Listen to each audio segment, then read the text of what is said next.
बहुत स्वागत आदरणीय प्रधानमंत्री श्री नरेंद्र मोदी जी का, जिन्होंने पूरे विश्व के अंदर भारत का नाम गौरव के साथ लहराया है।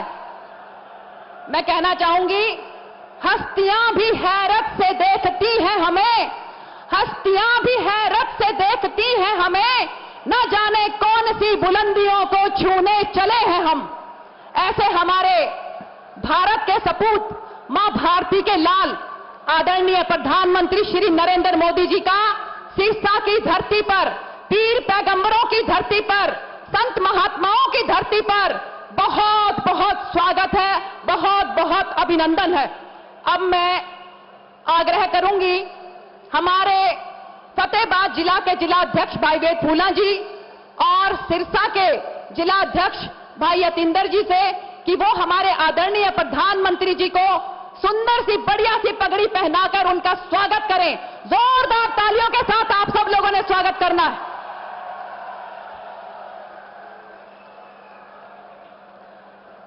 भारत माता की। बस बस बस बस बस बस, बस। आप इधर आइए, आप इधर आइए देव कुमार जी।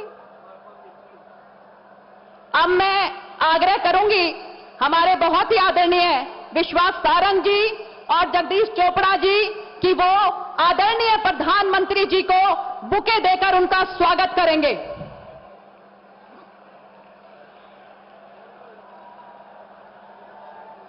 जोरदार तालियों के साथ, जोरदार तालियों के साथ प्रधानमंत्री जी का स्वागत करें। आपकी तालियां रुकनी नहीं चाहिए। आदरणीय प्रधानमंत्री जी, हमारी सिरसा लोकसभा के सभी लोग आपको बहुत प्यार करते हैं। प्यार शब्द तो छोटा है, बहुत लाड करते हैं। और अब मैं आग्रह करूंगी हमारे यहां से 7 जो प्रत्याशी हैं, जो सातों के सातों प्रत्याशी हैं, माननीय प्रधानमंत्री जी के अगल बगल में बैठे हैं, कि वो सब के सब बड़ी माला के साथ माननीय प्रधानमंत्री जी का स्वागत करेंगे। आप लोग तालियों की गड़गड़ाहट से पूरे पंडाल को गुंजा दीजिए।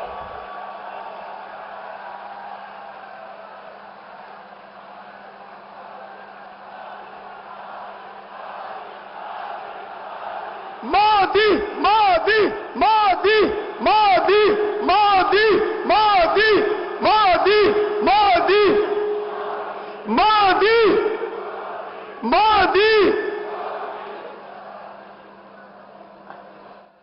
अभी हमारी सरसा की सांसद बहन सुनीता दुग्गल जी माननीय प्रधानमंत्री जी को भेंट करेंगी, गदा भेंट करेगी। मोदी मोदी मोदी मोदी।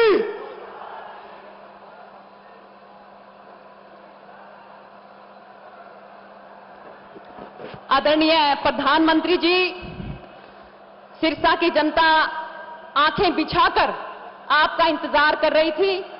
2014 में सिरसा की धरती पर आप पधारे थे और उसके बाद आपका ये कार्यक्रम सबके दिलों को खिला गया है। बिल्कुल गुरु नानक देव जी का 550वां प्रगट उत्सव चल रहा है और आपने जिस तरह से अमेरिका के अंदर हमारे भारत का नाम रोशन किया है, सारी जनता आपको सुनना चाहती है, आपके विचारों को जानना चाहती है, आपसे रूबरू होना चाहती है।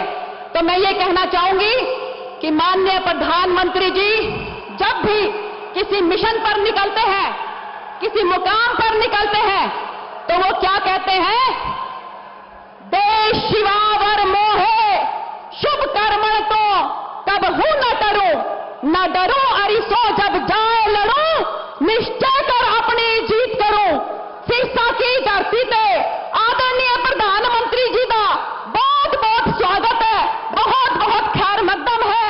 एक बार जोर नाल नारा, जोर नाल जयकारा अपन लावांगे। बोले सोनिहाल। आदरणीय प्रधानमंत्री जी,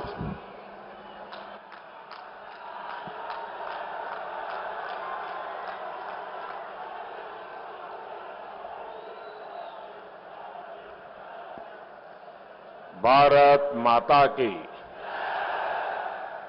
भारत माता की, भारत माता की। वाहेगुरु जी दा खालसा, वाहेगुरु जी की फतेह।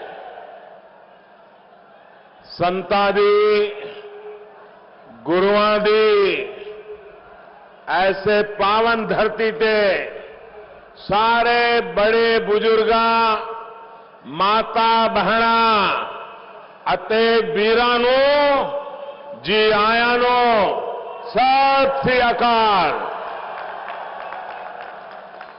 राम राम, नमस्कार।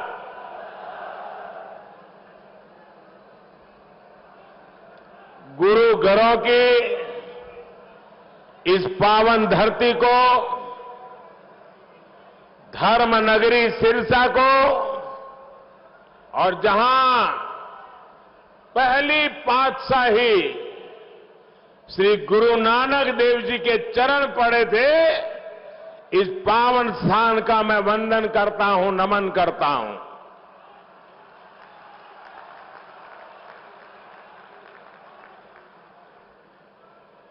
साथियों, सिरसा में अनेक बार आया हूं। जब यहां संगठन का काम करता था तब भी हर हल्के में जाना होता था। आज कई पुराने लोगों के दर्शन करने का मुझे सौभाग्य मिला है, लेकिन इस बार ये सौभाग्य ऐसे समय में मिला है जब पूरी दुनिया गुरु नानक देव के 550वें प्रकाश पर्व की तैयारी कर रही है।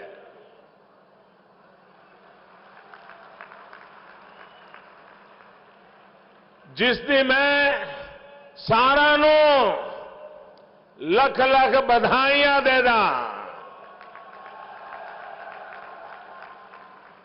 भाजपा सरकार इस महान क्षण, इस ऐतिहासिक क्षण से पूरी दुनिया को परिचित कराने का भरसक प्रयास कर रही है।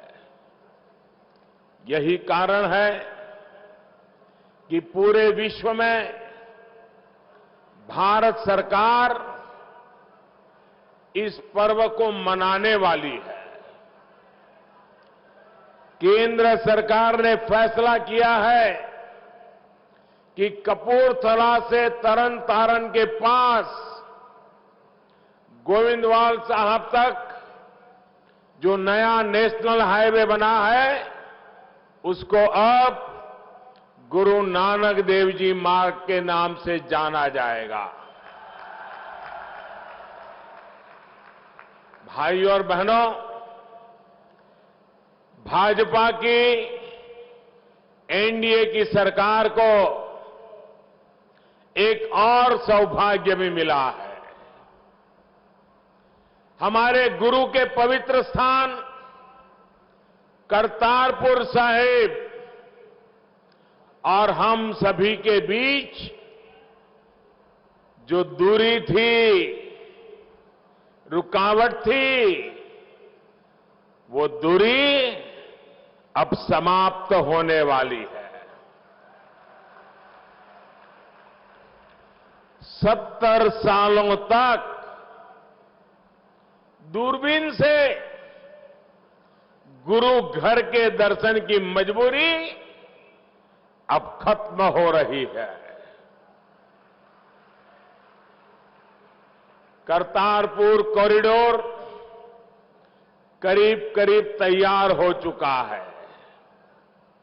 साथियों, आजादी के 7 दशक बाद ये अवसर आया है। 70 साल बीत गए। इससे बड़ा दुर्भाग्य भला क्या हो सकता है कि हमारी आस्था के एक बड़े केंद्र को हमें 7 दशक तक दूर से दूरबीन से देखना पड़ा। 1947 में जो बंटवारे की रेखा खींचने के लिए जिम्मेदार थे, क्या उनको ये ख्याल नहीं था कि सिर्फ 4 किलोमीटर के फासले से भक्तों को गुरु से अलग नहीं किया जाना चाहिए? इसके बाद भी 70 सालों में क्या इस दूरी को मिटाने के प्रयास कांग्रेस की सरकार को नहीं करने चाहिए थे? लेकिन कांग्रेस और उसके कल्चर से जुड़े दलों ने हिंदुस्तानियों की आस्था, परंपरा और संस्कृति को कभी मान नहीं दिया। भाइयों और बहनों, कांग्रेस का जो रवैया रहा, कांग्रेस की जो अप्रोच हमारे इन पवित्र स्थानों के साथ रही, वैसा ही तौर तरीका, वैसी ही चाल चलन, वैसा ही अप्रोच जम्मू कश्मीर के साथ भी रहा। 70 साल तक समस्याओं में उलझाते रहे, सार्थक समाधान के लिए ईमानदार कोशिश ही नहीं की गई। जम्मू कश्मीर में निर्दोष लोग मरते रहे, हरियाणा सहित पूरे भारत के वीर कश्मीर की हिफाजत के लिए, वहां के नागरिकों की जिंदगी बचाने के लिए अपने आप को बलिदान देते रहे, शहीद होते रहे। बेटियां, दलित समाज, वंचित समाज, शोषित समाज, आदिवासी समाज, गुजर बकरवाल, पहाड़ी, ये सारे के सारे लोग बाबा साहब आंबेडकर ने जो संविधान दिया था, उस संविधान के हक से भी वंचित रह गए। 70 साल हो गए, बाबा साहब आंबेडकर का संविधान वहां लागू नहीं हो पाया। आज जब भाजपा की सरकार ने इन बंधनों से मुक्ति, इस अन्याय से मुक्ति, इस जुल्म से मुक्ति की तरफ एक सार्थक कदम उठाया है, तो कांग्रेस के नेता उसके खिलाफ बयानबाजी कर रहे हैं, मोर्चे बंद कर रही है। और कांग्रेस के साथी भी ऐसे ही है। भाइयों बहनों, जम्मू कश्मीर हमसे दूर नहीं है।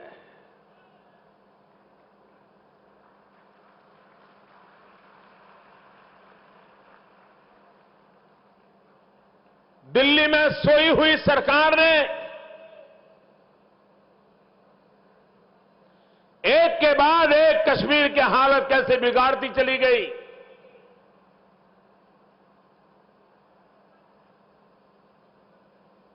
प्रारंभ के दिनों में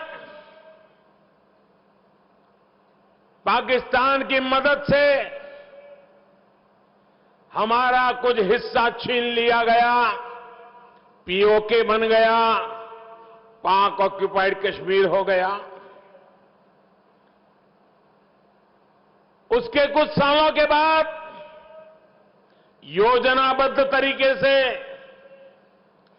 भारत जिसका गौरवगान करता है, दुनिया को सही रास्ते पर ले जाने के लिए जो परंपराएं हमारे यहां विकसित हुई और कश्मीर जिसके लिए जाना जाता था, सूफी परंपरा, बड़ी चतुराई से, चालाकी से, दमन से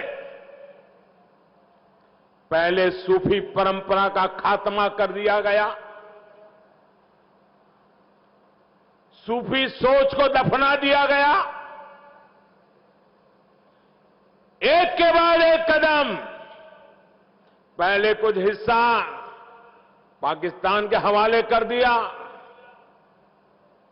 सोते रहे, फिर सूफी परंपरा को मार करके, दफना करके कश्मीर की जड़ों को हिला दिया गया। कश्मीर की जड़ों में सूफी परंपरा थी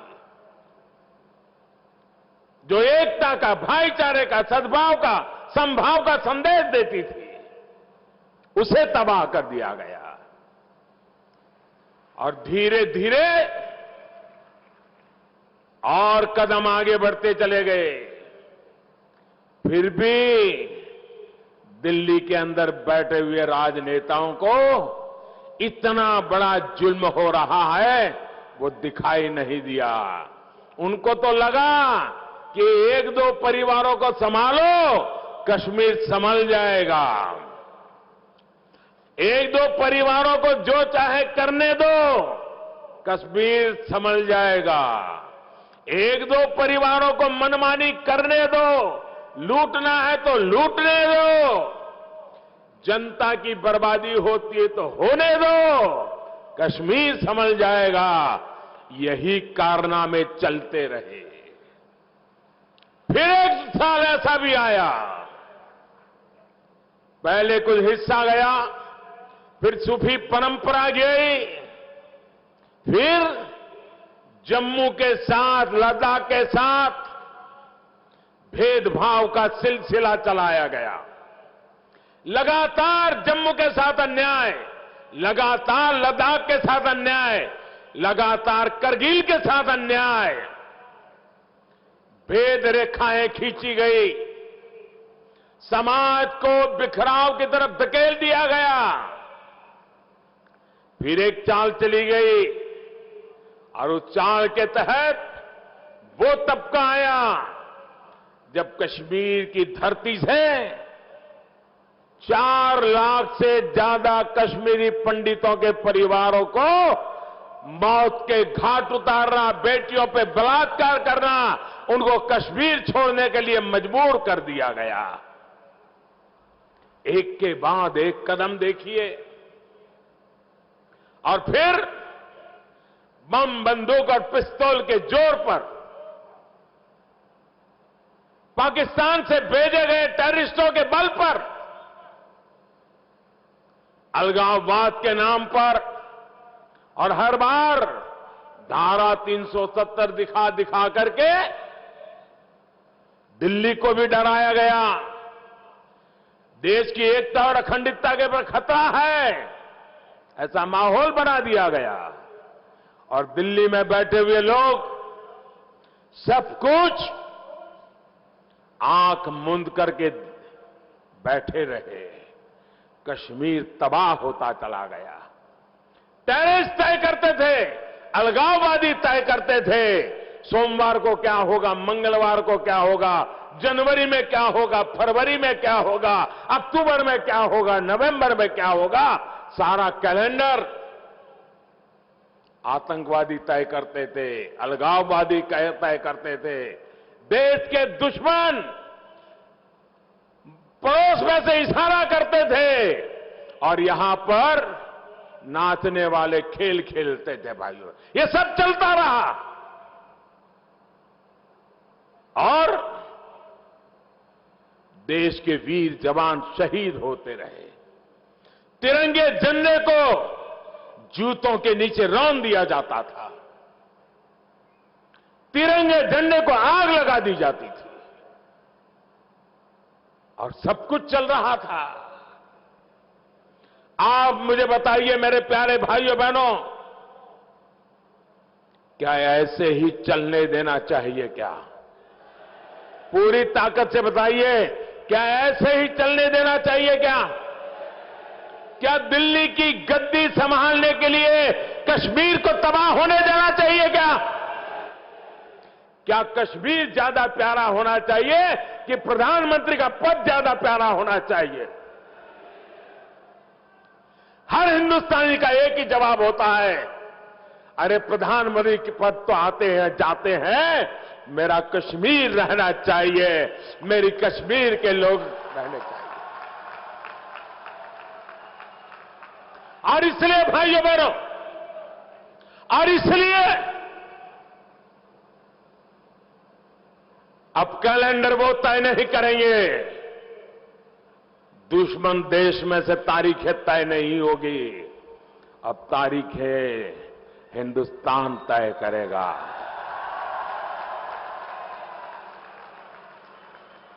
अब नीतियां हिंदुस्तान बनाएगा, नीतियां कश्मीर के लोग बनाएंगे। दुश्मन देशों में बैठे हुए लोग भारत का भाग्य निर्धारित नहीं कर सकते हैं। वो वक्त चला गया, देश बदल चुका है। और इसलिए भाइयों बहनों, कांग्रेस की गलत नीति और रणनीति ने देश को तबाह करके रख दिया। और तब जाकर के संविधान में बाबा साहब आंबेडकर ने जिसे टेम्पररी कहा था, टेम्पररी, भाई मुझे बताइए टेम्पररी कितने साल रहता है? 2 महीने, 4 महीने, साल, 2 साल, 70 साल हो गया और टेम्पररी लगा हुआ है जी।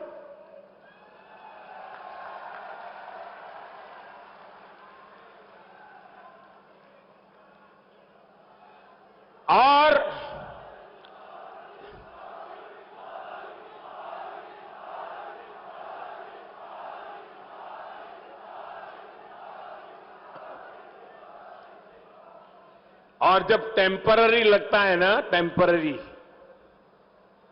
तो एक मनोवैज्ञानिक प्रभाव भी पैदा होता है। आप कहीं पर मानो नौकरी पे लगे हैं और आपको ऑर्डर दिया गया है, ये आपका टेम्पररी जॉब है, तो आपका मन क्या करेगा? यार यहां परमानेंट होंगे कि नहीं होंगे, ऐसा करो कहीं और तलाशते हैं, परमानेंट मिल जाए। तो आपका दिमाग जहां टेम्पररी है वहां मन ही नहीं लगेगा, आप कुछ और खोजते रहेंगे। आप कहीं किराए का मकान लो और वो मकान वाला कहे कि देखिए 11 महीने के लिए दिया जा रहा है, ये टेम्पररी व्यवस्था है, तो मकान लेने वाला भी सोचेगा कि भाई ये तो 11 महीने के बाद खाली करना पड़ेगा, चलो दूसरा खोज करके रखते हैं। ये टेम्पररी से अलगाव, इसके बीज मजबूत हो जाते हैं। मन करता है ये तो टेम्पररी है, चलो कहीं परमानेंट तलाश लें। और 70 साल तक कश्मीर के लोगों को आपने टेम्पररी साइकोलॉजी के द्वारा परमानेंट की ओर जाने के लिए, अलगाववाद की ओर जाने के लिए रास्ता दिखाया था। और इसलिए भाइयों बहनों, मैंने टेम्पररी खत्म कर दिया है। और जब आपने मुझे दोबारा 5 साल के लिए परमानेंट बना दिया, तो फिर मैं टेम्पररी क्यों चलने दूंगा?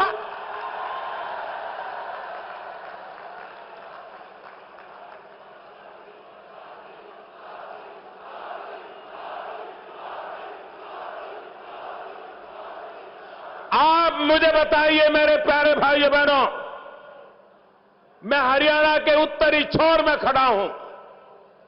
आज पूरा हरियाणा, पूरा हिंदुस्तान कंधे से कंधा मिला करके मोदी के निर्णय के साथ खड़ा है। मैं आपसे पूछना चाहता हूं, दोनों हाथ ऊपर करके पूरी ताकत से मुझे बताइए, क्या मेरा निर्णय सही है? क्या 370 हटाना सही है? 35A हटाना सही है? कश्मीर से टेम्पररी की ताकत खत्म करना सही है? अगर आप इसे सही मानते हैं तो मुझे मजबूती मिलनी चाहिए कि नहीं मिलनी चाहिए? आपके आशीर्वाद मिलने चाहिए कि नहीं मिलने चाहिए? आपकी ताकत मेरे काम आनी चाहिए कि नहीं आनी चाहिए? भाइयों बहनों, आप मुझे बताइए, इतना बड़ा फैसला कैसे हुआ? 70 साल तक कोई नहीं कर पाया।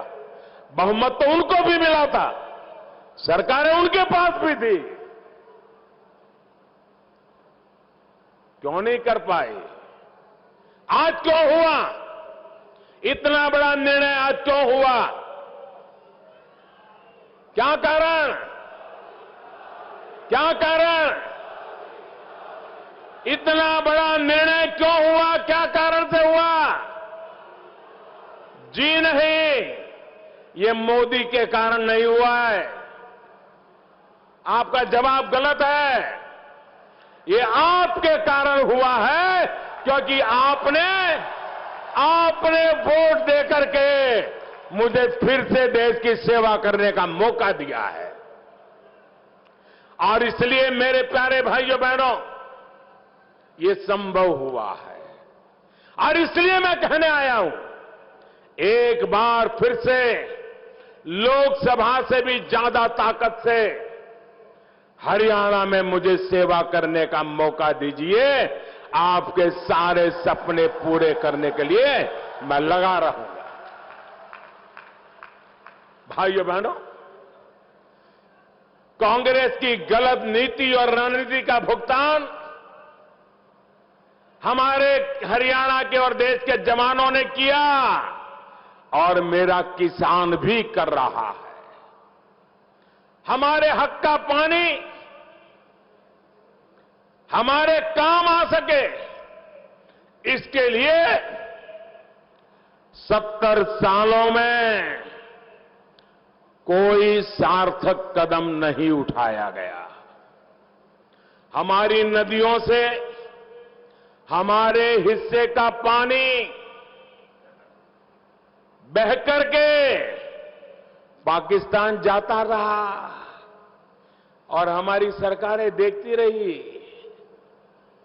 पानी है जाता है, पानी है जाता है।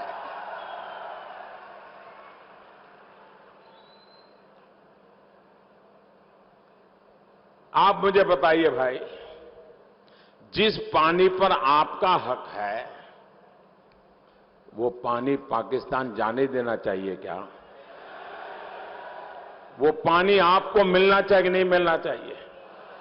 यहां का किसान तरसता रहे, यहां का खेत सूखा रहे, और पाकिस्तान हरा भरा रहे, ये कैसे हो सकता है जी?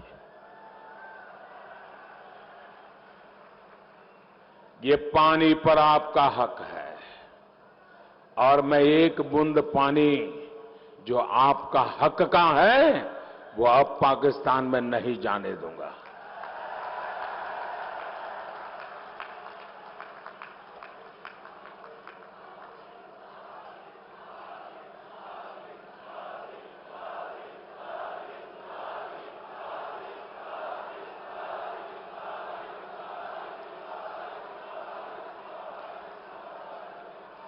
लेकिन पता नहीं कांग्रेस को किससे इतना डर लगता था कि अपनी नदियों उस पर हमारे जरूरत भर के डैम तक नहीं बना पाए।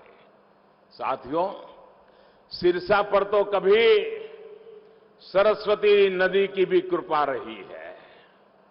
सरस्वती कभी यहीं से बहा करती थी और गुजरात तक आती थी। मुझे खुशी है कि मां सरस्वती को पुनर्जीवित करने का एक संकल्प हरियाणा की मनोहर लाल सरकार ने भी लिया है। ये दिखाता है कि हमारी धरोहर और हमारे किसानों की पानी की आवश्यकता को पूरा करने के लिए भाजपा सरकार कितने बड़े स्तर पर काम कर रही है। बीते 5 वर्षों में इन प्रयासों का असर भी हुआ है। हरियाणा में सिंचाई की सुविधा के व्यापक सुधार करने का प्रयास हुआ है, लेकिन आने वाले 5 वर्षों में हम हरियाणा को, भारत को सूखा मुक्त, जल युक्त बनाने के लिए जल जीवन मिशन लेकर के आगे आए हैं। मैंने लोकसभा चुनाव के दौरान आपको कहा था कि सरकार बनते ही पानी के लिए, पहले की सरकारों को पानी का महत्व नहीं था, मैं जानता हूं पानी के लिए हमारी माताओं बहनों को कितनी दिक्कत झेलनी पड़ती है।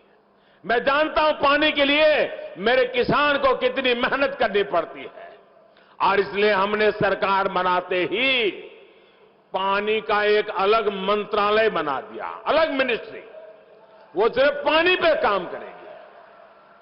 और भारत के इतिहास में पहली बार सिर्फ पानी के लिए अलग मंत्रालय बना दिया गया है। और सिर्फ मंत्रालय ही नहीं बनाया, बल्कि हर घर तक जल पहुंचाने के लिए आने वाले 5 वर्षों में, जरा याद रखना, मैं बताता हूं, आने वाले 5 वर्षों में पानी के लिए, किसान को पानी मिले, माताओं बहनों को घर तक पानी मिले, इसके लिए 3.5 लाख करोड़ रुपया खर्च किया जाएगा। 3.5 लाख करोड़ रुपया। और मुझे विश्वास है कि आने वाले 5 सालों में सिरसा के, हरियाणा के आप सभी साथियों के सहयोग से ये संकल्प भी पूरा होकर के रहेगा। भाइयों और बहनों, भाजपा की सरकार खेती और किसानी से जुड़ी अर्थव्यवस्था को मजबूत करने में जुटी है। साल 2022 तक किसानों की आय को दोगुना करने के संकल्प को सिद्ध करने के लिए हम निकले हैं। इसके लिए एक साथ कई स्तरों पर काम किया जा रहा है। सिरसा के हमारे किसान परिवारों के बैंक खाते में करोड़ों रुपए जमा हो चुके हैं। यहां के अनेक किसान परिवारों को इस वर्ष प्रधानमंत्री फसल बीमा योजना से करोड़ों रुपयों की मदद आपको मिल चुकी है। करीब 2 दर्जन फसलों का समर्थन मूल्य लागत का 1.5 गुना पहली बार तय किया गया है। इसी तरह किसान क्रेडिट कार्ड के ऋण लेना अब आसान हुआ है। यहां तक कि पशुपालकों को भी अब ये सुविधा मिल रही है। पशुपालकों को अपने कीमती पशुओं की बीमारी से नुकसान ना हो, उसको आर्थिक परेशानी ना हो, इसके लिए मुफ्त टीकाकरण का बहुत बड़ा अभियान शुरू हो चुका है। छोटे किसानों, खेत मजदूरों के लिए, छोटे व्यापारियों, दुकानदारों के लिए 60 वर्ष के बाद 3,000 रुपये की पेंशन भी तय हो चुकी है। अब बुढ़ापे में किसी के पास हाथ नहीं फैलाना पड़ेगा। साथियों, हर स्तर पर भाजपा की सरकार किसानों के हित में कदम उठा रही है। विशेष तौर पर हमारे युवा साथियों को घर के पास ही रोजगार मिले, इसके लिए हम पूरी तरह से प्रतिबद्ध हैं।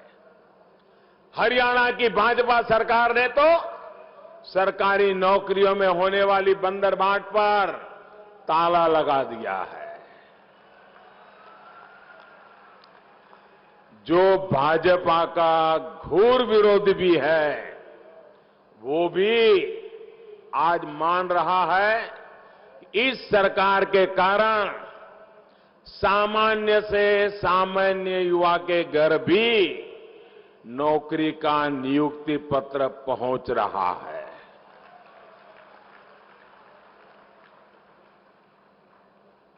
पहले कोई विधवा मां जिंदगी भर मेहनत करके अपने बेटे बेटी की पढ़ाई करवाती थी और सोचती थी कि पढ़ लिख करके बेटे बेटी को कहीं नौकरी मिल जाएगी। लेकिन जब पढ़ाई पूरी होती थी तो पता चलता था कि बिना लेती देती नौकरी नहीं मिलती है। बिना सिफारिश को बड़े बड़े नेताओं के अगल बगल में पहुंचे बिना नौकरी नहीं मिलती है। आप मुझे बताइए, हरियाणा में यही खेल चलता था ना? यही खेल चलता था ना? युवकों से के साथ अन्याय होता था कि नहीं होता था? गरीब बेटे बेटियों पर अन्याय होता था कि नहीं होता था? अगर आपका हक है तो आपको नौकरी मिलनी चाहिए कि नहीं मिलनी चाहिए? फिर खर्ची काहे को, पर्ची काहे को भाई?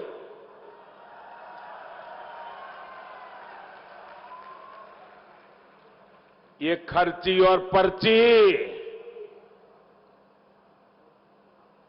ये हरियाणा में हमेशा ताला लगा दिया हमने दोस्तों।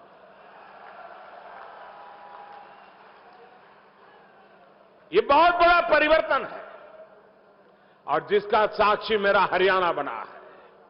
इतना ही नहीं, हरियाणा की मनोहर सरकार की सक्षम युवा योजना,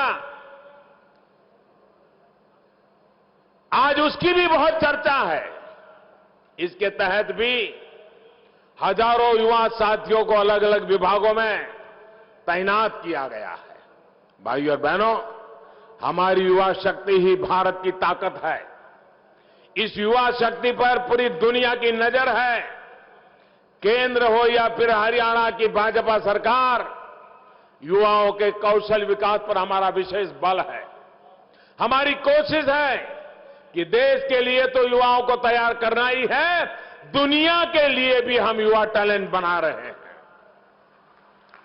हमारे युवा साथी देश विदेश में अपनी प्रतिभा को दम पर खुद का, अपने परिवार का, हरियाणा का और देश का मान बढ़ाए, ये कोशिश हम कर रहे हैं।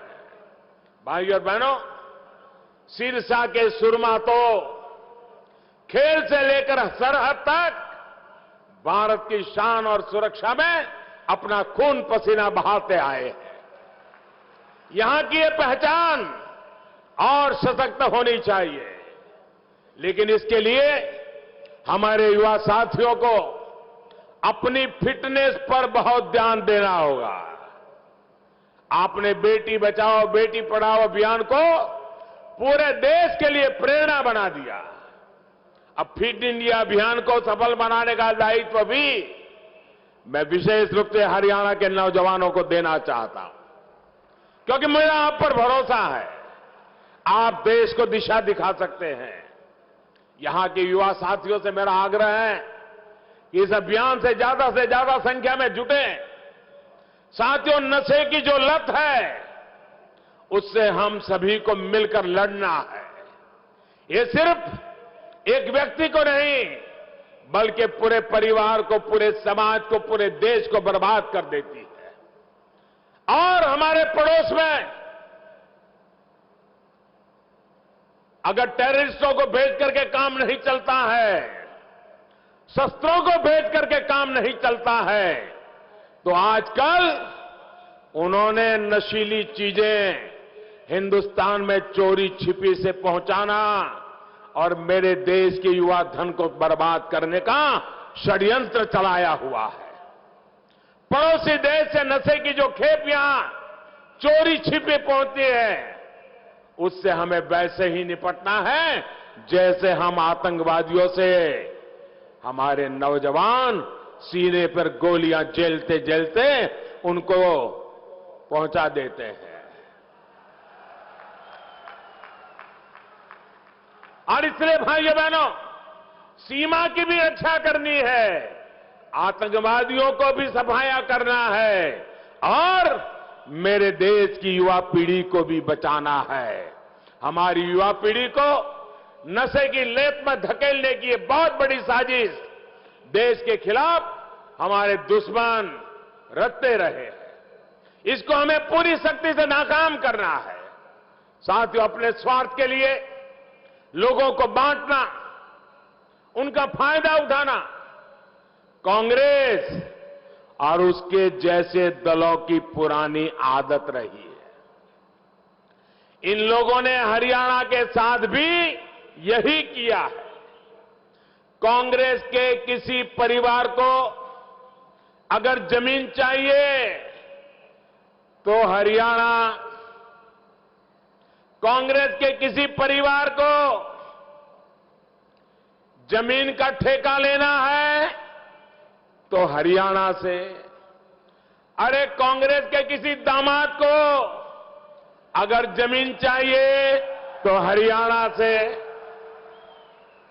इन लोगों ने, कांग्रेस ने तो ये हमारे हरियाणा को, ये हमारे किसानों की जिंदगी को, जिस धरती को पीढ़ी दर पीढ़ी अपने पसीने से सुजलाम सुफलाम बनाया, उस धरती को ये हरियाणा के शासकों ने, कांग्रेस ने और दलों ने एक प्रकार से खुद का चारागाह बना दिया था, चारागाह बना दिया था।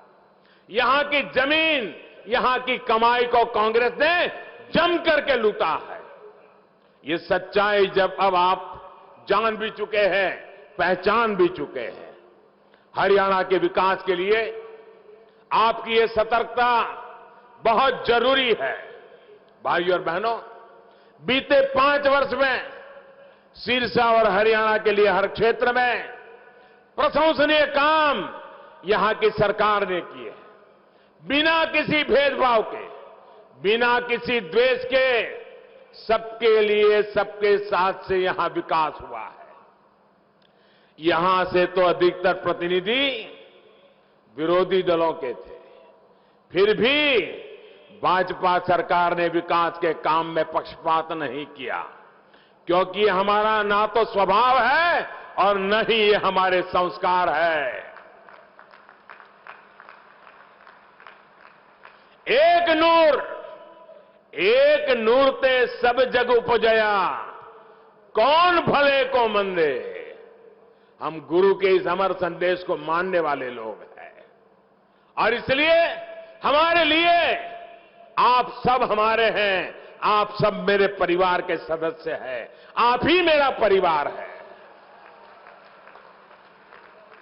जब मां भारती की बेटे बेटियां हैं, साथियों, आज यहां के भाजपा कार्यकर्ताओं से भी मैं कहना चाहता हूं, आप बहुत प्रशंसनीय काम कर रहे हैं, कड़ी मेहनत कर रहे हैं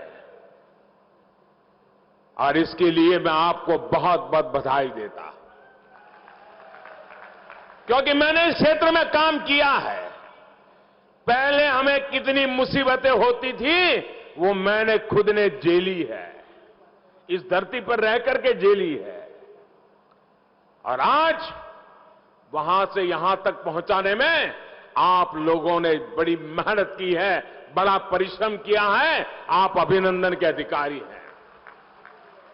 यहां की जनता का भी मैं अभिनंदन करता हूं कि आपने हम पर भरोसा किया है, हम पे विश्वास किया है और हमने आपके विश्वास पर खरे उतरने में जरा भी कोताही नहीं की है, जरा भी कमी नहीं रखी है। ये मेरे लिए संतोष का विषय है।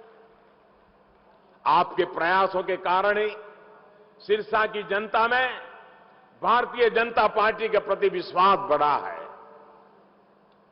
सिरसा ये समझ चुका है कि वो सिर्फ अतीत पर चुनाव लड़ रहे हैं। उनको आप जानते हो, बीते दिनों की बातें बताते हैं, आज तो उनके पास बताने के लिए कुछ है ही नहीं। और ये भारतीय जनता पार्टी है जो वर्तमान की धरातल पर भविष्य की बात लेकर के आपके पास आई है। बात जो लोग इस इलाके को अपना किला मानते थे।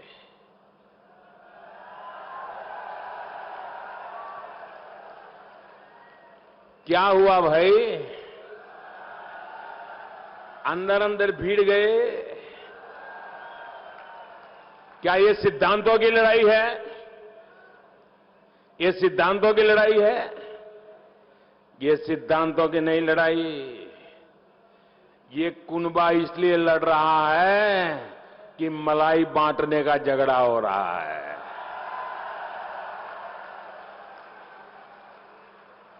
आप कल्पना कर सकते हैं मलाई कितनी होगी जिसको बांटने के लिए एक ही परिवार के संतान आमने सामने आ गए हैं जी।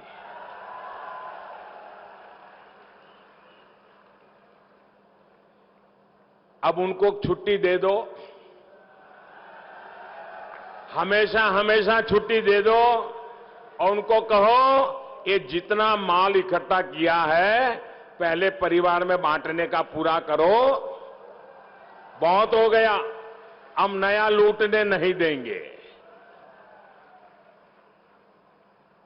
मेरी बात मानोगे?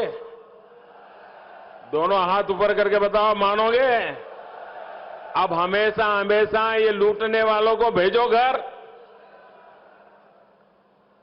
भाइयों बहनों, ये वो लोग हैं जो विरासत का सहारा लेकर के चल पड़े हैं।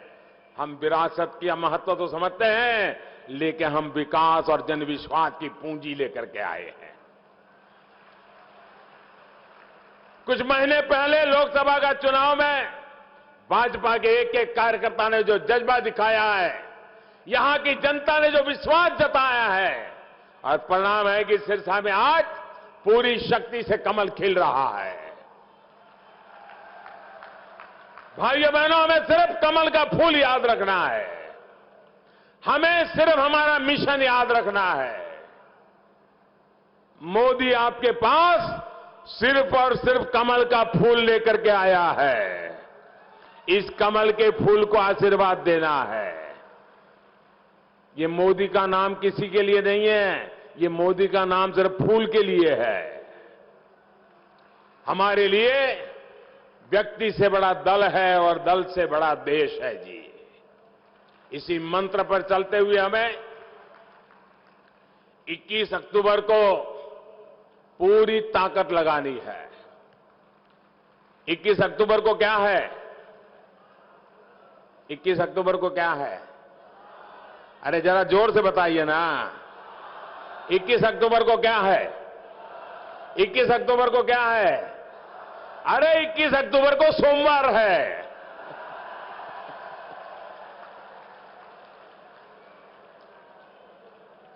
और रविवार के बाद जब सोमवार आता है और सोमवार को जब चुनाव होता है तो 2 दिन की छुट्टी मिल जाती है। रविवार की छुट्टी और सोमवार की छुट्टी। तो फिर मन करता है अब 2 दिन की छुट्टी आई है, चलो जरा मामा के घर थोड़ा काम है हो आते हैं। चलो बेटा हॉस्टल में पढ़ता है, जरा वहां हो आते हैं। चलो खेत के लिए औजार खरीदना है तो जरा रोहतक हो आते हैं, चंडीगढ़ हो आते हैं। मन करता है ये चुनाव के लिए जो छुट्टी मिली है वो घर के काम के लिए लगा दें। भाइयों बहनों, ऐसा नहीं करना है। आप तय करिए, मुझे वादा कीजिए 21 अक्टूबर को छुट्टी है फिर भी छुट्टी नहीं मनाएंगे, लोकतंत्र का पर्व मनाएंगे। चुनाव में जी जान से जुटेंगे, घर घर जाएंगे, मतदाताओं को ले जाएंगे, मतदान करवाएंगे और पहले से भी भारी बहुमत से भाजपा का कमल खिलाएंगे। लोकसभा से भी रिकॉर्ड मतदान करना है हमें। करेंगे? दोनों हाथ ऊपर करके बताएं, करेंगे? घर घर जाएंगे, मतदान ज्यादा से ज्यादा करवाएंगे, कमल के फूल पर बटन दबाएंगे। आपका ये विश्वास, आपका ये उत्साह, भाइयों बहनों, आज चुनाव प्रचार अभियान का आखिरी दिन है। इसके बाद मैं रेवाड़ी जाऊंगा और मैंने प्रधानमंत्री पद के लिए भारतीय जनता पार्टी ने जब उम्मीदवार घोषित किया तो पहला सर मैंने रेवाड़ी की धरती पर नमन किया था और आज मैं हरियाणा के चुनाव का आखिरी प्रचार सभा भी रेवाड़ी करने जा रहा हूं। इधर सिरसा, उधर रेवाड़ी, पूरे हरियाणा बीच में आपका प्यार, उमंग, उत्साह, सब कुछ हमारे साथ है। मेरे साथ बोलिए, भारत माता की, भारत माता की, भारत माता की। आप इतनी बड़ी तादाद में आकर के आशीर्वाद दिए, मैं आपका बहुत बहुत आभारी हूं।